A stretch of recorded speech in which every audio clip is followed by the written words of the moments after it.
अस्सलाम वालेकुम। कैफ 4 लेक्चर 75। आज के लेक्चर का आगाज़ करते हैं। आज क्या पढ़ने जा रहे हैं? आज हम कॉन्स्टिट्यूशन ऑफ पाकिस्तान, आधा आइन कल हमने पढ़ लिया था और याद कर लिया था। आधा आइन आज हम पढ़ेंगे और याद कर लेंगे। बेसिक स्ट्रक्चर ऑफ कॉन्स्टिट्यूशन, इसमें सिर्फ आपसे रिक्वायर्ड इतना है, आई कैप इतना रिक्वायर कर रहा है कि आपको नाम पता हो कि पाकिस्तान का आइन कितने हिस्सों में डिवाइडेड है और हर पार्ट 12 पार्ट्स में, और हर पार्ट में क्या क्या इंफॉर्मेशन, क्या क्या चीज़ें डिस्कस हुई हैं। सिर्फ ये बेसिक नॉलेज होना चाहिए। एग्जैक्ट उनकी डिटेल जो प्रोविजन है पैराग्राफ वो रिक्वायर नहीं कर रहा, सिर्फ पार्ट्स और हर पार्ट के अंदर बेसिक इंफॉर्मेशन क्या डिस्कस होनी चाहिए। तो बताइए कल जो हमने स्टडी किया पहले पार्ट का क्या टाइटल था? Introductory part. इंट्रोडक्टरी पार्ट में क्या इंफॉर्मेशन दी गई थी? नेम ऑफ कंट्री क्या है, क्या किस मुल्क का आइन है ये? पाकिस्तान नहीं, आइन में जो नाम लिखा है वो बताओ। Islamic Republic of Pakistan. और क्या इंफॉर्मेशन है? Territories of Pakistan. Territories Pakistan आइन में क्या लिखा है? कितनी टेरिटरीज है पाकिस्तान की? 4 प्रोविंसेस हैं, फाटा है और इस्लामाबाद, फेडरली एडमिनिस्ट्रेड टेरिटरीज। इसके अलावा क्या इंफॉर्मेशन है इंट्रोडक्टरी में? रिलीजन क्या होगा? इस्लाम होगा। और elimination of exploitation, protection of law, ये इंट्रोडक्टरी में था सारी चीजें। और लॉयल हो, और फिर हाई ट्रीजन क्या है और उसकी पनिशमेंट क्या है। जी सेकंड पार्ट का क्या टाइटल था? Fundamental rights and principles of policies. जी क्या फंडामेंटल राइट्स हैं? आइन क्या फंडामेंटल राइट्स देता है? स्टेट को बताता है, क्योंकि राइट स्टेट से देने ना तो पहले तो ये तो पता चलता है स्टेट है क्या। क्या है स्टेट? किसको बोलते हैं स्टेट? पार्लियामेंट, फेडरल गवर्नमेंट और प्रोविंशियल गवर्नमेंट। इसके अलावा क्या डिस्कशन हुई है इसमें? Fundamental right. हर लॉ जो के आइन के अगेंस्ट होगा वो वाइड है, और child labour, compulsory labour is prohibited. State will provide free education to all children और no discrimination of access to public places, procedure for arrest and detention। अच्छा ये दो पार्ट। थर्ड पार्ट का क्या टाइटल था? क्यों नहीं याद किया? थर्ड पार्ट का क्या टाइटल? ओ भाई थर्ड पार्ट का क्या टाइटल है? Federation of Pakistan. क्या बताता है इसमें आइन?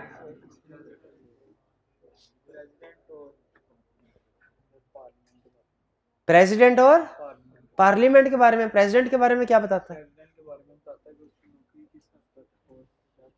टर्म ऑफ ऑफिस क्या होगी, क्वालिफिकेशन क्या है, रिमूव उसे कैसे किया जा सकता है, उसकी पावर्स क्या है, और लिमिटेशंस। क्या लिमिटेशन होती है? प्रेसिडेंट ने किसके एडवाइस के मुताबिक एक्ट करना होता है? कैबिनेट और प्राइम मिनिस्टर। शाबाश। और जो इसी के अंदर दूसरा हिस्सा कौन सा है? पार्लियामेंट का। उसमें क्या बताता है? पार्लियामेंट के मेंबर्स, उनकी क्वालिफिकेशन, डिस्क्वालिफिकेशन, ड्यूरेशन,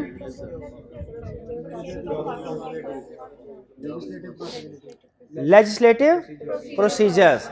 अच्छा ये लेजिस्लेटिव प्रोसीजर हमारे सिलेबस में डिटेल में है, ये आगे स्टडी करेंगे हम। लेजिस्लेटिव प्रोसीजर को खास तौर पे अंडरलाइन कर लीजिए कि लेजिस्लेटिव प्रोसीजर से मुराद क्या है? Law making process. पाकिस्तान में कानून बनने का, कानून साजी का अमल क्या है? उसमें डेफिनेटली पार्लियामेंट होगी इन्वॉल्व। पार्लियामेंट के अंदर ही लिखा हुआ ना उसने। नेक्स्ट पार्ट कौन सा था? प्रोविंसेस। प्रोविंसेस के relationship between federation and provinces. Province पहले फेडरेशन, फिर प्रोविंसेस, फिर relationship between federation and provinces. Provinces में क्या बताता है? हाँ, प्रोविंशियल असेंबली की, गवर्नर की कंपोजिशन, उनके फाइनेंस की composition, financial procedure, relationship between federation and provinces, इसमें क्या डिस्कस करता है कि लेजिस्लेटिव पावर की डिस्ट्रीब्यूशन होनी चाहिए प्रोविंसेस को, और एडमिनिस्ट्रेटिव पावर्स के स्पेशल प्रोविजंस। स्पेशल प्रोविजंस कौन सी हैं? काउंसिल ऑफ कॉमन इंटरेस्ट, बिल्कुल ठीक है। और नेक्स्ट, ये 5-6 पूरे हो गए। 5 छठा कौन सा है? Finance property suits. इसमें क्या डिस्कशन होती है? Distribution of revenue between federation and provinces, और इम्पोज सर्टेन टैक्सेस इम्पोज करने हैं, एग्जेम्पशन देनी है, बोरोइंग पावर्स के कहां से बारो कर सकते हैं फेडरेशन या जो प्रोविंशियल गवर्नमेंट है, और एनुअल बजट की बात भी कर रहा था इसमें कोई, पावर ऑफ ऑडिट नहीं, इसमें कोई एनुअल बजट की बात होती थी वो प्रोविंसेस वाले में। ठीक है, ठीक जी। इसमें कोई पॉइंट ऐसा जो आपको समझ में ना आया तो पूछ लीजिए। ये याद करना थोड़ा सा मुश्किल है, इसमें कोई शक की बात नहीं है, लेकिन बहरहाल सिलेबस में चीज़ है तो याद तो करनी पड़ेगी। मैंने आपको बताया था आईकैप इसको कैसे टेस्ट कर सकता है, कोई से 1-2 पॉइंट देके, 1-2 पार्ट्स के नाम देके आपसे पूछेगा बताओ कि इसमें क्या, या हो सकता है एमसीक्यू में भी टेस्ट कर ले। एमसीक्यू में कैसे टेस्ट कर सकता है? वो कोई सी एक डिटेल में जो इन्फॉर्मेशन लिखी हुई है ना, कोई सी इन्फॉर्मेशन निकाल के आपसे कहेगा बताओ ये किस वाले सेक्शन में इसका जिक्र है, किस वाले पार्ट में जिक्र है, या कोई से 4 नाम लिख के आपसे बताएगा, पूछेगा बताओ इसमें कौन सा ऐसा पार्ट है जो कि आइन का हिस्सा नहीं है। उसमें 3 पार्ट तो वो होंगे जो हमने पढ़े हैं, और एक कोई अजीब सा नाम दे देगा जो मिलता जुलता लग रहा होगा, तो टैकल कर लेंगे। आगे चलें। Next 7th part, total 12 part है, 6 पार्ट कल पढ़ लिए थे, 6 आज पढ़ने लगे। 7वां हिस्सा जुडिशरी, जुडिकेचर, जुडिशरी के बारे में, यानी आइन हमें जुडिशरी के बारे में भी बताता है कि ये कैसे काम करेगी। जुडिशरी से मुराद क्या है? अदालत। अच्छा, अदालत के डिफरेंट लेवल्स होते हैं, हमको पता है। जो लोअर कोर्ट्स होती हैं, लोअर, उन्हें क्या कहते हैं? सिविल कोर्ट या सेशन कोर्ट, डिस्ट्रिक्ट कोर्ट्स वगैरह, और जो उससे ऊपर हाई कोर्ट, उससे ऊपर सुप्रीम कोर्ट। कह रहा है इट इंक्लूड्स इस्टेब्लिशमेंट। इस्टेब्लिशमेंट से मुराद के कोर्ट्स कैसे इस्टेब्लिश किए जाएंगे। ज्यूरिसडिक्शन, कोर्ट की ज्यूरिसडिक्शन क्या होगी? जैसे कहता है बताइए सुप्रीम कोर्ट ऑफ पाकिस्तान की ज्यूरिसडिक्शन और लाहौर हाई कोर्ट की ज्यूरिसडिक्शन एक जैसी है क्या? नहीं है, ठीक है। ज्यूरिसडिक्शन सुप्रीम कोर्ट की पूरे पाकिस्तान पे है, जबकि जो सुप्रीम कोर्ट के अलावा जो कोर्ट्स है, हाई कोर्ट है या सिविल, इनकी एक सर्टेन ज्यूरिसडिक्शन होती है। नहीं, establishment, jurisdiction and functions of courts. Court के फंक्शंस क्या हो गए? अच्छा, अब इसमें बता रहा है कि कौन कौन से कोर्ट्स की डिस्कशन हुई है। सुप्रीम कोर्ट ऑफ पाकिस्तान की, हाई कोर्ट्स की, फेडरल शरिया कोर्ट। फेडरल शरिया कोर्ट समझ लीजिए हाई कोर्ट की ही एक टाइप है, ये भी एक तरह की हाई कोर्ट है, लेकिन ये सिर्फ और सिर्फ कमेंट करती है शरिया रिलेटेड मैटर्स के ऊपर।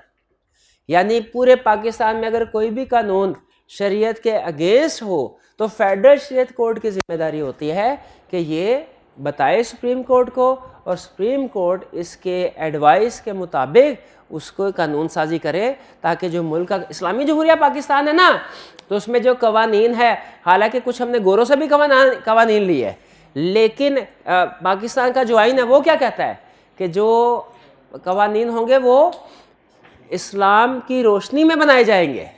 इसलिए अगर कोई कवानीन ऐसे हैं जो कि इंग्लिश लॉ से ड्राइव होने की वजह से इस्लामिक प्रिंसिपल के अगेंस्ट है, तो उनको चेंज करना चाहिए।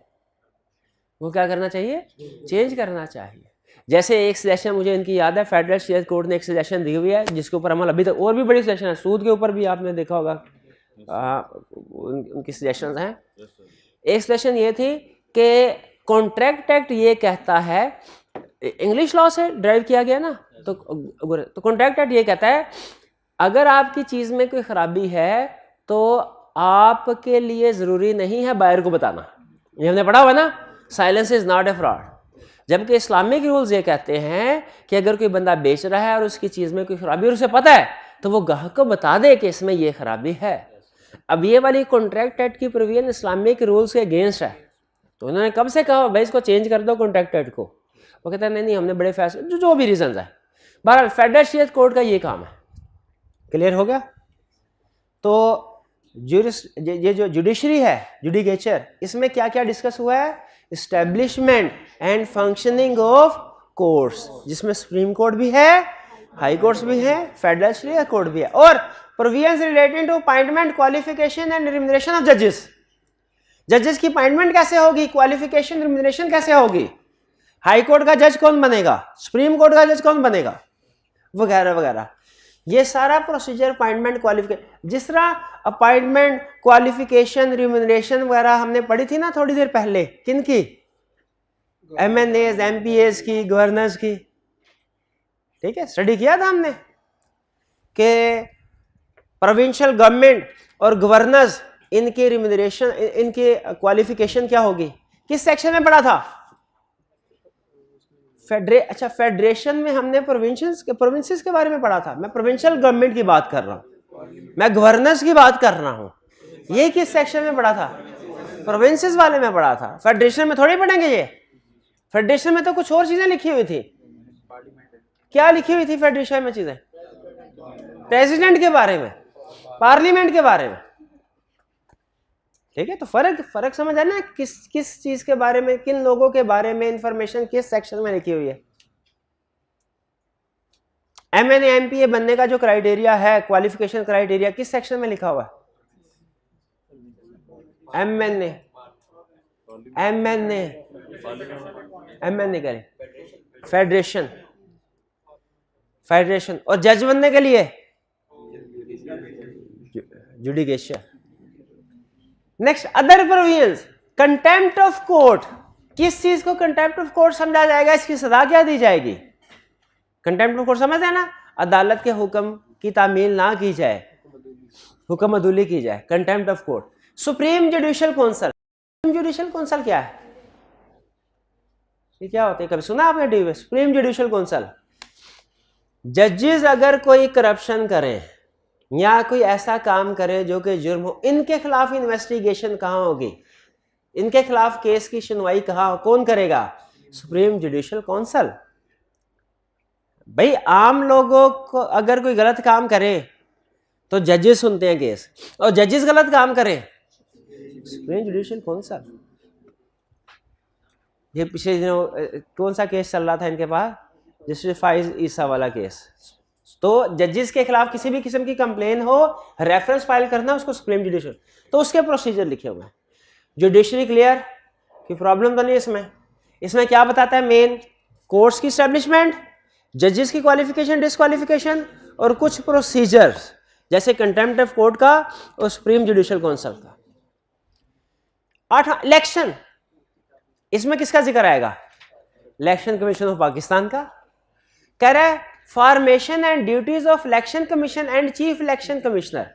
जब चीफ इलेक्शन कमिश्नर होगा उसकी ड्यूटीज क्या हैं, क्या काम करने हैं उसने? इलेक्शन कंडक्ट करवाना, किस तरीके से फेयर इलेक्शन कंडक्ट करवाने हैं उसने। Electoral laws and conduct of election, election किस तरीके से कंडक्ट करवाए जाएंगे। ठीक है, ये प्रोसीजर सारा इलेक्शन वाले हिस्से में डिस्कस हुआ है। क्लियर? इसका मतलब है चीफ इलेक्शन कमिश्नर की जो क्वालिफिकेशन होगी, जो उसका रोल्स एंड रिस्पॉन्सिबिलिटीज होगी, भाई जो उधर पढ़ कुछ नहीं लिखा हुआ उधर, ये काम की चीज है जो एग्जाम में आके आपने पूछनी है, इसको देखो।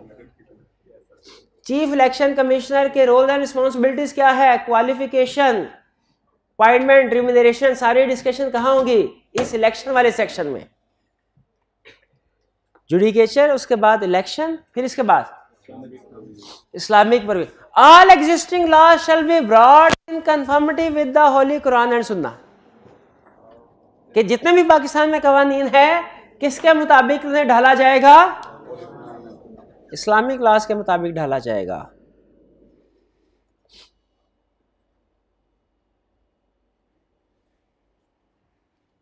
An Islamic council will be established. This section describes composition and functions of the Islamic council. एक इस मकसद के लिए इस्लामिक कौंसिल बनाई जाएगी जो कि सारे कवानीन का जायजा लेगी, और ये इस्लामिक कौंसिल रिपोर्ट करती है फेडरल शरीयत कोर्ट को, और फेडरल शरीयत कोर्ट बेसिकली जो शरई लिहाज से मुतय्यन करता है कवानीन और उसकी इम्प्लीमेंटेशन और जो भी उनकी पनिशमेंट होती है। तो यहाँ पे इस्लामिक कौंसिल जो इस्टेब्लिश की जा रही है ये फेडरल शरीयत कोर्ट को रिपोर्ट करेगी, और फेडरल शरीयत कोर्ट फिर आगे सुप्रीम कोर्ट को रिकमेंडेशन और गवर्नमेंट के साथ रिकमेंडेशन शेयर करेगा। इमरजेंसी प्रोविजन, अच्छा ये जितने भी हमने बुनियादी हकूक पढ़े थे ना, पढ़े थे फंडामेंटल राइट्स, क्या थे फंडामेंटल राइट्स? फंडामेंटल राइट्स क्या थे? स्टेट की डेफिनेशन, फिर उसके बाद एजुकेशन की बात की थी उसने, लीगल प्रोटेक्शन की बात की थी, ये फंडामेंटल राइट। आइन में मार्शल लॉ का कंसेप्ट नहीं है आइन में, लेकिन इमरजेंसी का कंसेप्ट है कि अगर मुल्क में ऐसी सूरत हाल पैदा हो जाए कि उसको संभालने के लिए कुछ स्ट्रिक्ट एक्शन लेने की जरूरत हो, तो सदर के पास इख्तियार है, वो मुल्क में एमरजेंसी लगा सकता है। एमरजेंसी में जो लोगों के बुनियादी हकूक होते हैं वो मुअत्तल हो जाते हैं, यानी एमरजेंसी में फिर लोगों को जो गवर्नमेंट ऑर्डर करे उसके मुताबिक ही अमल करना पड़ता है। कोई इंसान एमरजेंसी में अगर गवर्नमेंट मना कर दे भाई कोई जलसे जुलूस नहीं होंगे, तो कोई जलसे जुलूस नहीं होंगे। कोई ये नहीं कहेगा कि आइन मुझे बुनियादी हक देता है कि मैं अपना इजहार राय की आज़ादी हो मुझे और मुझे लॉ की प्रोटेक्शन हो, नहीं। अगर गवर्नमेंट मना कर दे कि भाई घर से बाहर नहीं निकलना, तो घर से बाहर नहीं। एमरजेंसी उस सिचुएशन को कहते हैं जिसमें लोगों के बुनियादी हकूक सस्पेंड हो जाते हैं। कहते हैं इमरजेंसी पर प्रेसिडेंट में इंपोज एमरजेंसी ड्यू टू वार और इंटरनल डिस्टर्बेंस। इस तरह के एक्सट्रीम केसेस में, वार हो, इंटरनल डिस्टर्बेंस हो, प्रेसिडेंट इमरजेंसी लगा सकता है मुल्क के अंदर। फंडामेंटल राइट्स में भी suspended during emergency period. Revocation of proclamation, कोई ऐलानात वगैरह कोई किए उनको रिवोक किया जा सकता है, कैंसिल किया। यानी इमरजेंसी सिचुएशन में कोई भी रूटीन में जो गवर्नमेंट ने रूल्स बनाए हों, जो ऐलानात किए हों, उन सबको सस्पेंड किया जा सकता है ताकि उस मसले को डील किया जाए जिस मसले की वजह से इंटरनली डिस्टर्बेंस है।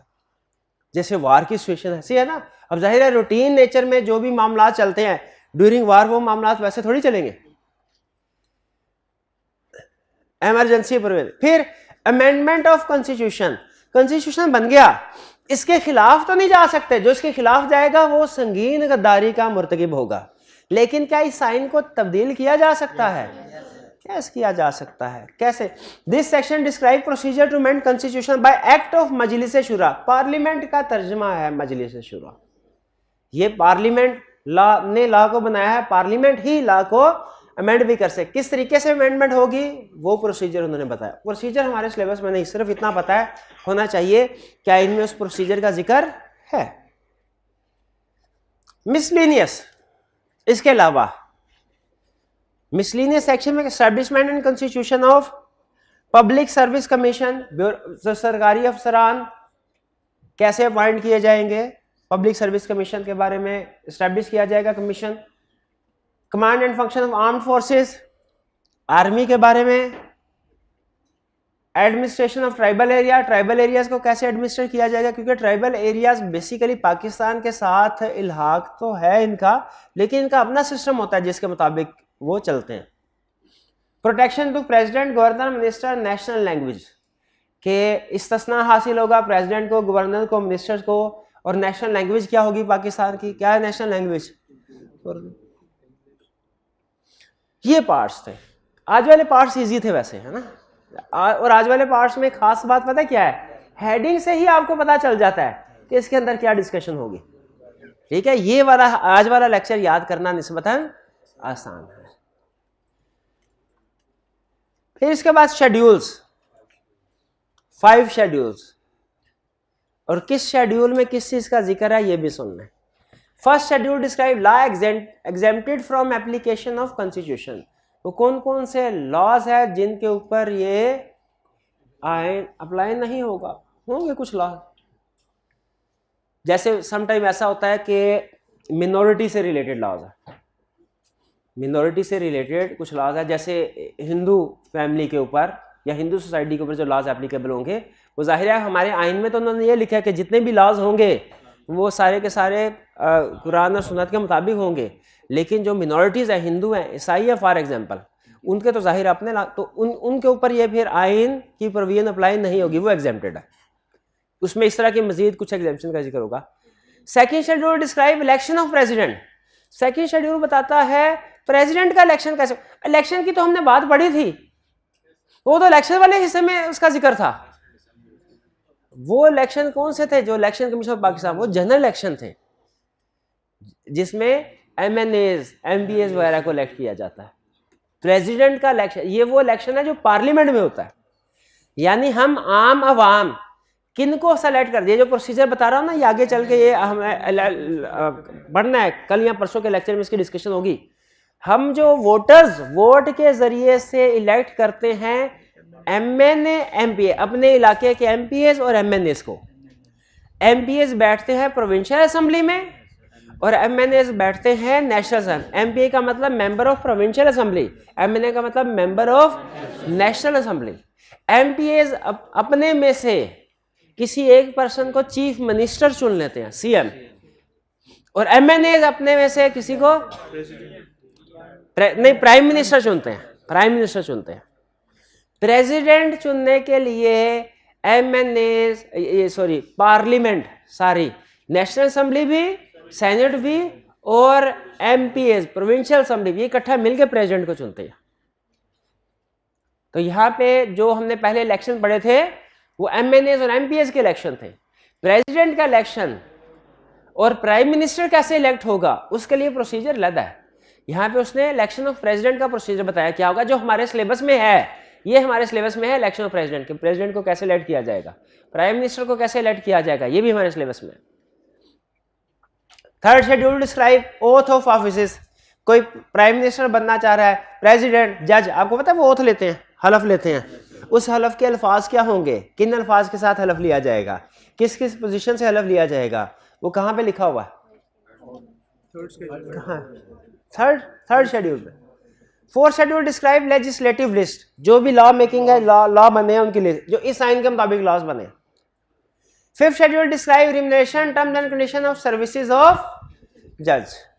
नहीं, अच्छा, वो जजेस वाले सेक्शन में उनकी रिम्यूनरेशन और टर्म्स एंड कंडीशन नहीं लिखी हुई थी? जरा पढ़ के देखें, मुझे लग रहा है शायद उधर देखें। प्रोविजन रिलेटेड अपॉइंटमेंट की बात थी, क्वालिफिकेशन की बात थी, रिम्यूनरेशन की बात भी थी। अच्छा, लेकिन वो बात थी सुप्रीम कोर्ट के जजेस की, हाई कोर्ट के जजेस की। इसका मतलब है यहाँ पे कौन से वाले जजेस की बात हो रही होगी? सिविल कोर्ट, जो लोअर कोर्ट के जजेस है। मेरा ख्याल, मैंने पढ़ा नहीं हुआ क्योंकि जो चीज सिलेबस में, उसमें पढ़ने का क्या फायदा। मैंने ये आईन पाकिस्तान पूरा नहीं पढ़ा हुआ, ठीक है, सिर्फ एक दफा ओपन करके इसकी हेडिंग्स और रीड करके जो अहम पॉइंट्स थे वो इसमें इंक्लूड कर दिए। इसमें ICAP की बुक में कुछ पॉइंट्स ऐसे थे जो नहीं थे, मुझे इंटरेस्टिंग लगे। जब मैंने आइन पढ़ा था मुझे इंटरेस्टिंग लगे, तो मैंने वो भी उसमें ऐड कर दिया। आप जब ICAP की बुक के साथ कंपेयर करेंगे ना, तो आपको नजर आएगा कि हमारी वाली जो बुक है इसमें कुछ पॉइंट्स एडिशनल हैं, तो वो मुझे अंडरस्टैंडिंग के लिए लगा बेहतर है इंक्लूड कर देने चाहिए, इसलिए मैंने इंक्लूड कर दिए। वो एक दफ़ा मैंने आइन पढ़ा था, वो भी सरसरी तौर पे, उसके बाद नहीं पढ़ा। तो शेड्यूल की तरफ तो मैं गया ही नहीं, ठीक है। अगर शेड्यूल पढ़े तो फिर मुझे, मैं कंफर्म हो कि आपको क्या था कि ये जो remuneration terms and constitution, remuneration terms and condition of services of जजेस की बात कर रहा है, इसमें सारे जज शामिल है कि सिर्फ लोअर कोर्ट के जज शामिल है। लेकिन बहरहाल मेरा ख्याल है कि इसमें सिर्फ लोअर कोर्ट के जजेस होंगे, क्योंकि सुप्रीम कोर्ट के जजेस, हाई कोर्ट के जजेस, फेडरल सुप्रीम कोर्ट के जजेस के बारे में अलहदा उसने सेक्शन दिया हुआ, पार्ट दिया हुआ बकायदा। क्लियर? चलिए, तो याद कर लेंगे, कोई प्रॉब्लम तो नहीं है। अब आगे चलें नेक्स्ट कंसेप्ट की तरफ। जी,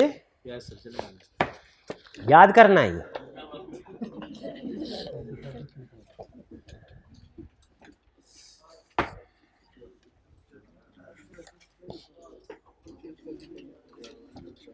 अच्छा, चलिए आप ऐसा कीजिए, हाँ, आपको मैं रीडिंग असाइनमेंट दे रहा हूँ जो आपने घर बैठ के नहीं, अभी यही क्लास में बैठ के ही, लेकिन कुछ नहीं पढ़ाऊंगा। लेकिन अभी चूंकि हमारे पास टाइम है, आपको रीडिंग असाइनमेंट दे रहा हूँ। लर्निंग ऑब्जेक्टिव 5 में कुछ चीज़ें हैं समझाने वाली।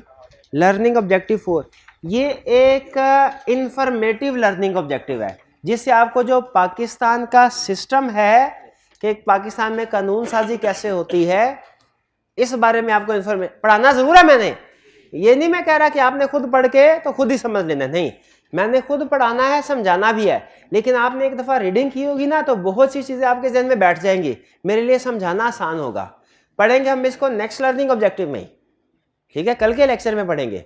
लेकिन अभी सिर्फ आपने इसको जो ऑफिशियली अभी आपने सिर्फ इसको रीड कर लेना है। क्लियर? पहले आप ऐसा कीजिए कि कॉन्स्टिट्यूशन ऑफ पाकिस्तान जो हमने पढ़ा एक दफ़ा उसकी रीडिंग कर लें, फिर इसके बाद लर्निंग ऑब्जेक्टिव 4 इसकी रीडिंग करनी है आपने, ठीक है जी।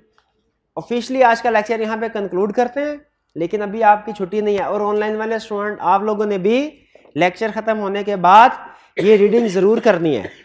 Learning objective 3 constitution of Pakistan, खास तौर पे जो आज पार्ट्स पढ़ाए हैं इनकी इंफॉर्मेशन, और लर्निंग ऑब्जेक्टिव 4 लेजिस्लेटिव बॉडीज, ठीक है। ये हाँ, कल का लेक्चर भी ड्यूरेशन कम थी, आज के लेक्चर की भी ड्यूरेशन कम है। ये सिर्फ इसलिए कि हम जब लेक्चर प्लान कर रहे होते हैं ना, सिर्फ ये हमने डिसीजन नहीं करना होता कि मैं टीचर 1 घंटे में कितना पढ़ा सकता है, हमने इस चीज़ को भी सामने रखना होता है कि स्टूडेंट एक दिन में कितना याद कर सकता है। तो अगर हमें लगे कि हम पढ़ाया तो हमने कम है, लेकिन स्टूडेंट के याद करने के लिए सफिशिएंट है, तो उसे हम वहाँ पे ब्रेक लगा। जैसे कल भी मैंने ऐसे किया। नॉर्मली हम ऐसा नहीं करते। नॉर्मली आपको पता है हमारा लेक्चर पूरे ड्यूरेशन का होता है, तकरीबन 50 मिनट से लेके 1 घंटा 60 मिनट के दरमियान का। लेकिन कल का भी शायद आधे घंटे का था, आज का भी आधे घंटे का, सिर्फ इसलिए ताकि आप याद कर ले। तो आपको ये कॉन्स्टिट्यूशन ऑफ पाकिस्तान याद करना है, याद करना है। चलिए इसको रीड कर लीजिए एक दफ़ा, और फिर लर्निंग ऑब्जेक्टिव 4 की भी रीडिंग कर लीजिए। आज का लेक्चर ऑफिशियली यहाँ पे ख़त्म करते हैं हम। अल्लाह हाफिज़।